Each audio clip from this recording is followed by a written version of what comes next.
அனைவருக்கும் வணக்கம்.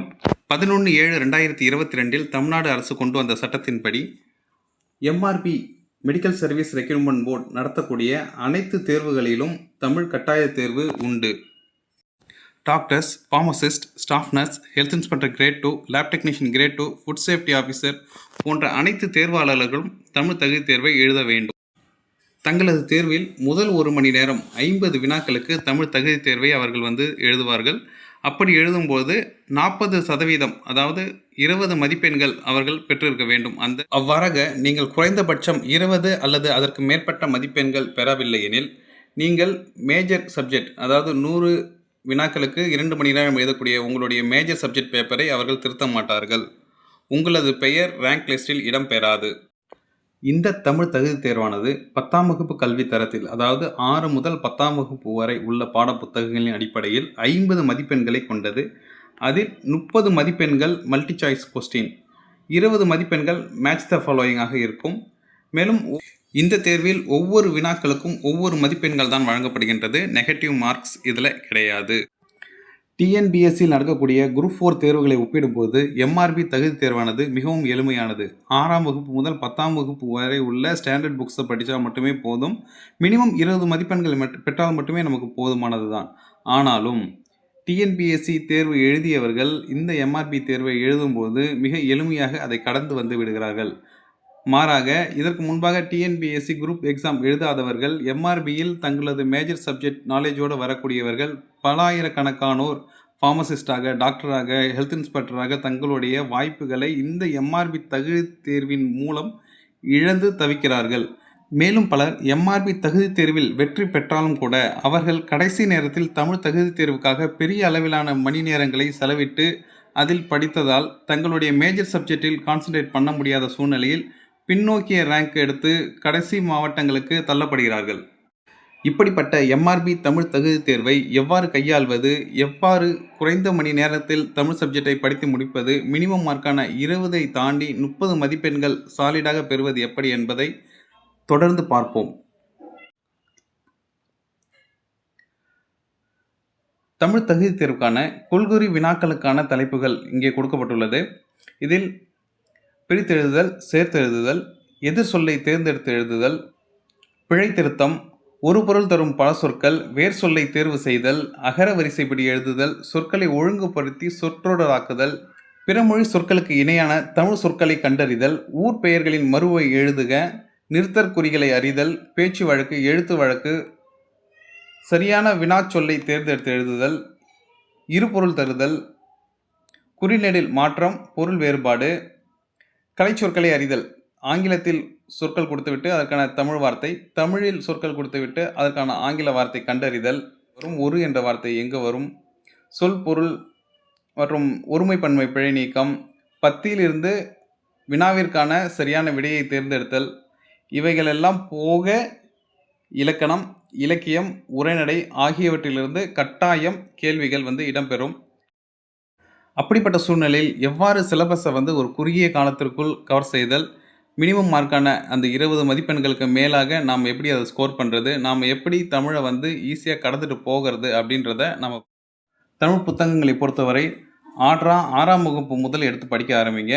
அப்படி 6ஆம் வகுப்பு எடுத்திங்கன்னா அதில் இயல் 1, இயல் 2, இயல் 3 3 இயல் இருக்கும்.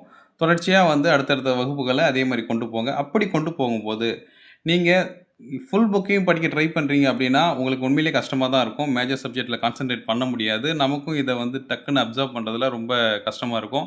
எக்ஸாம் நமக்கு நோட்டிஃபிகேஷன் விட்டாங்கன்னா அங்கேருந்து ஒரு 90 நாள் 100 நாள்லாம் கேப் கிடைக்காது. அதிகபட்சம் 40-50 நாட்களுக்குள்ளார தேர்வு நடத்திட்டு இருக்காங்க. அப்படிப்பட்ட சூழ்நிலையில் நீங்கள் தேர்வு வருவதற்கு முன்னாடியிலேருந்து ப்ரிப்பேர் ஆகிறதுன்றது ரொம்ப முக்கியமான ஒரு விஷயம். அது இல்லாமல் நீங்கள் மேஜர் சப்ஜெக்ட்டுக்கு அந்த ப்ரிப்ரேஷனை கொடுத்தே ஆகணும் ஆரம்ப கட்டத்தில் இருந்து. அப்படிப்பட்ட சூழ்நிலையை தமிழை நீங்கள் எப்படி கடந்து போகலாம் அப்படின்னு கேட்டிங்கன்னா, முதல்ல அந்த புக்கை எடுங்க. அந்த புக்கில் உங்களுக்கு நன்கு பரிச்சயமான அறிமுகமான ஒரு சில லெசன்ஸ்லாம் இருக்கும். ஒரு உதாரணத்துக்கு நம்மளுடைய தமிழ் அறிஞர்களை பார்க்கும்போது பாரதியார், பாரதிதாசன், திருவிக்கா, நாமக்கல் கவிஞர், பட்டுக்கோட்டை கல்யாண சுந்தரனார், கவிமணி தேசிய விநாயகம் பிள்ளை, சுரதா, தாராபாரதி, இவர்கள்லாம் நாம் சின்ன வயசுலேருந்து படிச்சுட்டே வந்துட்டுருக்கோம். அவங்க இன்னும் அந்த புக்கில் அங்கேயே தான் இருந்துகிட்ருக்காங்க. நமக்கு இவர்களுடைய வரலாறுகள், இவங்க எழுதிய ஒரு சில பாடல்கள்லாம் நமக்கு நல்லா பரிச்சயமாக இருக்கும். ஆனால் இப்போ புக்கில் வேறு பாட்டு தான் இருக்கும். இருந்தாலும் நம்மளால் வேறுபாடு அதில் அறிஞ்சு கொள்ள முடியும். நம்ம இவர்களை வந்து புதிதாக படிக்க போகிறவங்கள நன்கு அறிமுகமானவர்கள் தான். இதே போன்று நாம் என்ன பண்ணலாம்னா, இலக்கியத்துக்குள்ளே போனால் கூட திருக்குறள், மூதுரை, சிலப்பதிகாரம், மணிமேகலை, கம்பராமாயணம், திருவிளையாடற் புராணம், தேம்பாவணி, இந்த பாடல்கள், இவர்களுடைய ஆத்தர்கள், இந்த பாடல்களுடைய கதைகள், இது எல்லாமே நமக்கு நல்லாவே பரிச்சயமா இருக்கும். ஸோ இப்படிப்பட்ட ஒரு புக்க எடுத்துட்டு, நமக்கு அதில நல்ல பரிச்சயமான, படிப்பதற்கு எளிமையான பாடங்கள மட்டும் முதல்ல தேர்வு செஞ்சு, அத வந்து ஃபுல்லா படிச்சிடுங்க. அதேபோல உரைநடையில பார்த்தீங்கன்னா, கல்வி கண் திறந்த காமராஜர், ஒளி பிறந்தது ஏபிஜே அப்துல் கலாம், வேலு நாச்சியார் அவர்கள், தமிழ்நாட்டில் காந்தி, கப்பலோட்டிய தமிழன், எம்ஜிஆர், சட்டமேதை அம்பேத்கர், அப்புறம் சந்தைகள். எந்தெந்த ஊர்கள்ல என்னென்ன சந்தை நடக்கும் அப்படின்ற ஒரு பாடம். இது போன்ற எளிமையான, நமக்கு நன்கு அறிமுகமான, பரிச்சயமான ஒரு சில பாடங்கள எடுத்து, அந்த பாடங்கள வந்து ஃபுல்லா ஃபர்ஸ்ட்டு கவர் பண்ணிடுங்க. இலக்கணத்த பொறுத்தவரைக்கும் சொல்லிலக்கணம், புணர்ச்சி, பொருள் இலக்கணம், ஆகுபெயர், வேற்றுமைகள், யாப்பிலக்கணம், அகப்பொருள், புறப்பொருள் போன்றவையெல்லாம் ரொம்ப எளிமையானது தாங்க. புணர்ச்சியில தாங்க பிரித்து எழுதுதல், சேர்த்து எழுதுதல்லாம் வந்து இடம்பெறுது. அதேமாரி ஆகுபெயர் ரொம்ப எளிமையானது. கலைச்சொற்கள் பாருங்களேன். கலைச்சொற்கள்ல இந்த ஓர் எழுத்து ஒரு மொழி மொத்தமே 42 தாங்க இருக்கு. தமிழ் எண்கள் மொத்தமே ஒரு 10 தான் இருக்கு. அந்த தமிழ் எண்கள மையப்படுத்தி கேள்விகள் வந்துட்டு தான் இருக்கு. திருவள்ளுவர் ஆண்டு. அந்த கரண்ட் இயரோட ஒரு 31 கூட்டிக்கிட்டீங்கன்னா, திருவள்ளுவர் ஆண்டு கிடைச்சிடும். அது ரொம்ப எளிமையான ஒரு கேள்வி தான் கேட்டுட்டு தான் இருக்காங்க. மரபு பிழையை நீக்குதல். மா அப்படின்னா, அந்த மா பிஞ்சு அப்படின்றத வந்து மா வடு அப்படின்னு சொல்லுவாங்க. இது போன்ற புக்ல இருக்கிறத மட்டும் நீங்க படிச்சீங்கன்னா போதும். வெளியிலேருந்து எங்கேயும் தேட வேண்டியதில்ல. ஆங்கில சொல்லுக்கு இணையான தமிழ் சொற்களுக்கு வந்து புக்ல இருக்கிறத மட்டும் படிச்சுக்கோங்க. கம்மியா தான் இருக்கும். அதேமாரி ஊர் பெயர்களின் மருவு. தகடூர் அப்படின்னா தர்மபுரி அப்படின்றது. இதுவும் புத்தகங்கள்ல ரொம்ப சொற்ப தாங்க இருக்கு. இதையும் நீங்க படிச்சுக்கலாம் எளிமையா. அதேமாரி வேற்றுமொழி சொற்களை கண்டறிதல். அபிஷேகம் அப்படின்னா வந்து நீராட்டு. அதேமாரி 3 அப்படின்றது என்ன லாங்குவேஜ் அப்படின்னு கேட்பாங்க. 3 அதாவது போட்டு 3 சொல்லி இன்னும் போட்டோம்னா, அது வந்து மலையாளம். அது 3 தான் குறிக்குது. ஸோ இந்த மாதிரியான கேள்விகள்லாம் வந்து கொஞ்சம் யூனிக்கான கொஸ்டின்ஸு. இத வந்து நம்ம ஈஸியா அப்சர்வ் பண்ணிக்கலாம்.